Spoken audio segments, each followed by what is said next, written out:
having an exit plan, and understanding that there are 9 key rules that you and I need to follow if we want to walk out of this bull market with massive gains. In this video, I'm going to break down what those 9 rules are, exactly what my exit plan is, and what Alex Becker tells us we should be doing right now if we want to make money in this space. So hit the like button and let's get into today's video.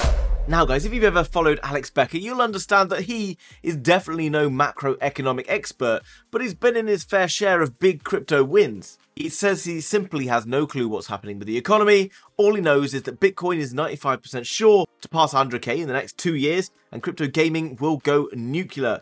And that's good enough for him. Now before you get all pumped and excited and think that I'm going to tell you all about gaming projects and GameFi, I'm actually not. I'm going to tell you about something else. Now, as we make our way towards the exit plan, I'm going to tell you the rules that you need to be following if you want to get to an exit at all. And the first things first is this. Right now, you and I have the best opportunity that you will probably ever see, and probably a better opportunity than you or your grandparents have ever seen during their lives. And why is that? Well, because with any business in the past or any investment, it takes years, a lot of blood, sweat, and a lot of finance to be able to start big businesses, to be able to see the kind of returns that we're talking about in crypto. Right now, people are walking around in crypto doing like 5 minutes of research a day, being like, I'm going to make 100x in this. Can you imagine how ridiculous that sounds? So my first rule is this: you must understand just how enormous this opportunity is right now. And when I say minimal effort, I don't mean that you can do nothing. You still need to put the work in. And an extra 30 minutes to an hour a day is going to make an absolutely insane amount of difference. So from understanding where we are right now, we need to start thinking about our goals for the future. This is going to help us when we get around to building our exit plan later on. Now, personally, I've got a list of things that I want to achieve. And say to yourself now that maybe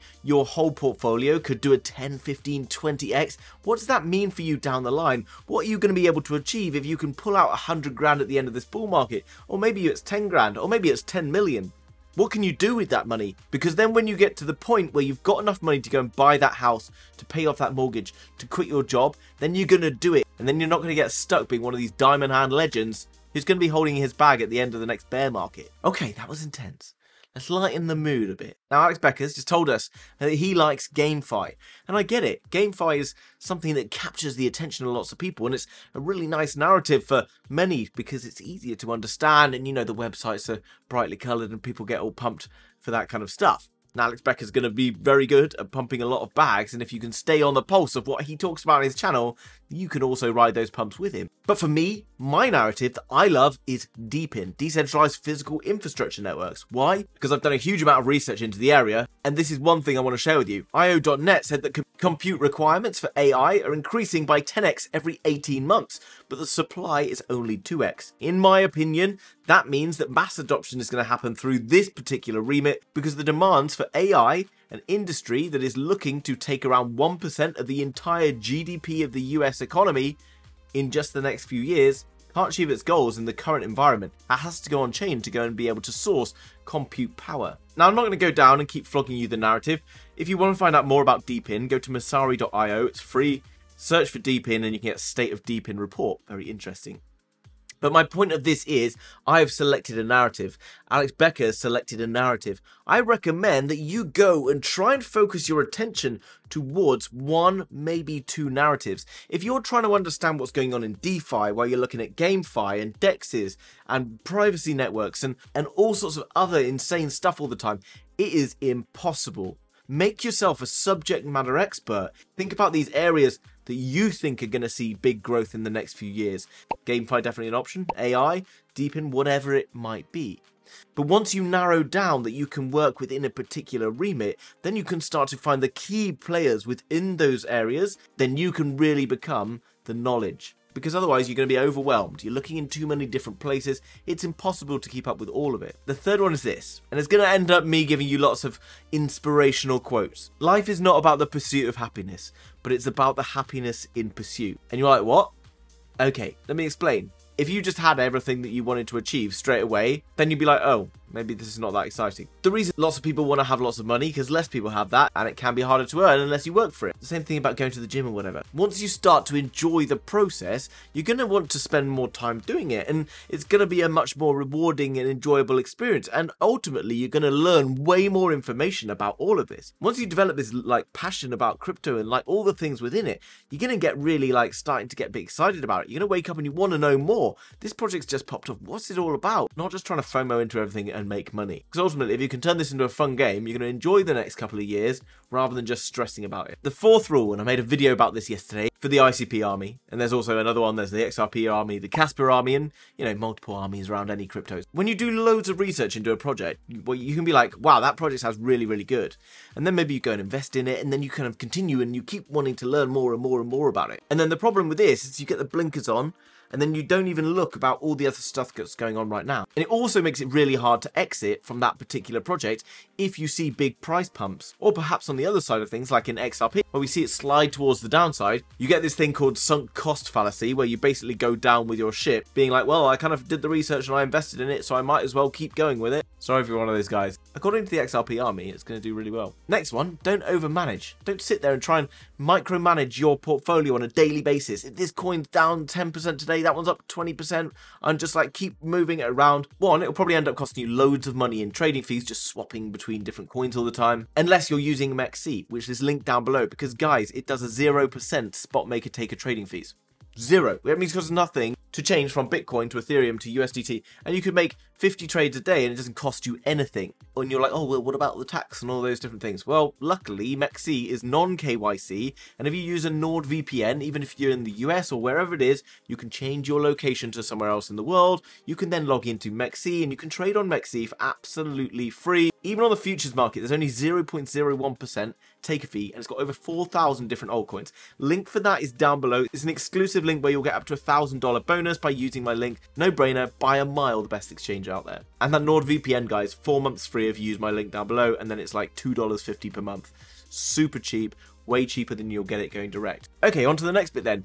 Research, everyone's favorite and least favorite word. Now research comes into the next place. It's difficult, I agree, to understand exactly the right pages that you should be following and which YouTubers, etc. to follow. YouTube can be a bit of a negative feedback loop though, unfortunately, because many people invest into a particular project. Confirmation bias makes them want to demand more and more videos about a particular subject, so YouTubers will then tend to narrow down and just talk about the same coin over and over again, which gets really boring and also means that you don't get any value. I, however, think that I don't do this. I try and give you a broad spectrum and look at lots of different aspects, from the psychology to the different coins and different narratives that you should be paying attention to all the time, with lots of deep research. So if you haven't already, I urge you, subscribe to my channel and you will not regret it. Now we need to understand why research is so key. It's player versus player. It's me versus you. And personally, I spend around 10 to 12 hours a day looking into crypto. And yeah, I get it. It's my full-time job. But when it comes to crypto, no one cares about whether you've got a job or whatever else, okay? You're basically in a battle. Someone has a better research ability than you, can buy from you when you're panic selling because you're just holding bags of coins that you don't know whether they're going to go back up again after they take a big drop down towards the downside. You're then holding on to other bags for dear life because they're going flying up towards the sky, and you think that you're going to be a multi-millionaire because this coin's destined to go like that. But then people who've done their research can see all the big money offloading their bags, and they start to offload their bags, and then you just become their exit liquidity. You must do research and understand the projects that you're investing in. And I mean really understand them. Understand the demands behind them. Understand the problems that they're actually going to solve. Not what they're speculatively going to solve, but what they're actually solving right now. And I know, you're like, well, that sounds like a lot of work. It does. But if you want to actually benefit from crypto and really take what is offered to you right now, a once-in-a-lifetime opportunity, then you need to be prepared to maybe give a little more in return for what you get back. So I think that's 6 points so far, right? And I said 9 before we get to the exit plan. So I better get on with it, right? Next one, very easy. And you know this one by now. Don't FOMO, okay? When you see someone else talking about a project that you don't know, okay? That you've never heard of, and you suddenly see that like the price starts going up and you're like, oh, what, that person talked about this, what is it? And you jump across and look at the chart and you're like, oh, that one's going up quite a lot, I better get in. Guess what happens? All those people who've been in before, who've done the research, are starting to take that money out while you're getting in late. This gets you wrecked every time. Because maybe you might get lucky, it carries on towards the upside for a bit and you're happy, but you're probably not going to know when to sell. And on the flip side of things, if you then get in and it starts to crash towards the downside, again, you're going to go panic and get out because you're in something you don't know anything about. Make sure you never FOMO. You should never really be learning about a coin and then buying it within the same hour. If I've just learned about it, go and spend a bit of time reading about it and set yourself a time parameter for when you get in. When you learn about something that sounds interesting, don't even go and look at the price yet. Understand the market cap and all that and the potential, but don't look at the trading charts because they get us excited and then we're like, oh my god, look at that, I'm going to miss it. You're not going to miss it. There's always another time, another coin, you get it. Number 8, don't worry, we're getting there. Understand the market sentiment. Right now, the market sentiment is boring, okay, not much going on. If you want to know what the sentiment is on a daily basis, get into my free Telegram, which is linked down below, and you can share within that group all your different finds. People will share with you all the different coins they're looking at. There's lots of different value and information available in there on a daily basis. But most importantly, this group gives us our sentiment for the market. Back in November and December, when everyone was like, you should buy Kokinu, you should buy Bonkcoin, I was like, why would I buy those coins? Because everyone in this group is super hyped and pumped for them, which means they're probably going to cool off. Lo and behold, that happened. On the flip side of things, throughout last year, lots of people were like, wow, ICP seems like a scam. We shouldn't be getting into that, which was a good indication for me that it was undervalued and a good time to be getting in. Understand the sentiment and avoid going with the masses. You want to be the lone wolf against the pack of sheep, okay? So understand if the market looks super bullish and you're seeing Bitcoin all over CNN because Bitcoin's just hit 100k, maybe it's time to be packing your bags and getting the hell out of there. And last but not least, exit. Yeah? What's the point in making lots of money? And you all think you're making lots of money through these bull markets, but you don't make anything until that money is out and it's in your hands. I don't mean like holding bundles of cash and telling everyone what a legend you are. I mean having it locked away in other things. Maybe that's buying a house, maybe that's buying the car, maybe that's putting it back into a bank and having it in a variety of different safe places. So what are the rules, the catalysts perhaps that would have us wanting to exit a market? Well, look at the last bull market for Bitcoin. When it came to Bitcoin, we saw Bitcoin surging beyond previous all-time highs where it went above around 19,000. We should start to be able to consider maybe pulling money out of Bitcoin as it goes up through here. Once it breaks previous all-time highs, Bitcoin is probably where we should be pulling out, at least in my opinion, around 2/3 of our money that's in Bitcoin right now. Personally, I might leave 1/3 of my Bitcoin supply with a target in mind. And a great way to do this is to have your target in mind and maybe minus around 10-15%. So why would I do that? Well, because when Bitcoin starts to go above its all-time high, the 2/3 that I pull out will be destined for going into other altcoins. And I'll tell you a little bit about that in a moment. What I want to talk about is that 10%, okay? So for example, everyone is probably anticipating that Bitcoin is going to go to around 100k. If your price target is 100k, ask yourself, how many other people out there are asking for 100k's worth of Bitcoin? Therefore, if I think that everyone's going to go for 100k, maybe I should start closing my Bitcoin position around 91k, because I would imagine around 91k, we're starting to get a lot of people FOMOing in, but the big money, etc. will be starting to pull out. And yeah, it might go higher. But guess what? You made money. Happy days. What do we do with this 2/3? Maybe you can completely cash out 1/3 and put it back into USDT, or to take it out and do whatever it is that you need to do. With the remaining third, that remaining third can then get injected into other altcoins that you see fit within key narratives. And you're like, well, which ones? Which ones? Don't worry, guys. If you're subscribed, I will take you there and we will know exactly where we will be redistributing money as we go, because I'll be telling you about it on a daily basis. And why do I take money from Bitcoin into other narratives? Well, because Bitcoin will be the first mover. Lots of the kind of bigger altcoins, etc. won't really get well established until Bitcoin's kind of starting to close up shop. Mainly because big money flows into Bitcoin, it then goes and gets diluted into other coins when it hits areas like this. So what it would have done when it hit here, people would have taken profits, they would have shoved it into the likes of Ethereum. They then make profits in Ethereum, Ethereum goes up, they take profits out of Ethereum, and they go and look for new coins. In the last bull market, it was the likes of Solana. In this next bull market, a whole host of coins. Specialize within your narrative. Where is that money going to flow into? Those new coins arriving within that narrative that you think are really going to help and solve that problem. If that narrative is taking off, remember the new coins entering into that space are also going to see a lot of growth. Now, if we understand the liquidity cycle, which I've been talking about on this channel quite a lot, then you'll know that around the end of 2025, the liquidity will start to turn around and start to reduce again. This means that, to be honest, I think you need to be fully out of crypto by the end of 2025 if you are still around by then. And this might be a little bit confusing. So let me just tell you what I'm doing right now. Around 80% of my portfolio is held in around 6 coins. These 6 coins are my mainstay, okay? The portfolio that I'm anticipating holding for at least the next year. They're often a hardware wallet somewhere else, some of them being staked, etc. Then around 15% of my funds are then distributed to around 4 to 5 at any time different tokens within my favorite narrative. And within here as well, I'll keep a USD cash reserve. That means that I can move in and out of various coins as and when I see fit. If I see a big pump in a coin and I do like 3x on that coin, then I'll take out at least a third of that coin. And then if I get a pullback, maybe I can reintroduce the third, maybe I can put it into something else. And then with this over here, which is my remaining like 5%, then I can degen into whatever I want. Yeah, maybe I'll wake up tomorrow and I suddenly look at Nansen and I see like there's a lot of stuff going on chain on one particular altcoin.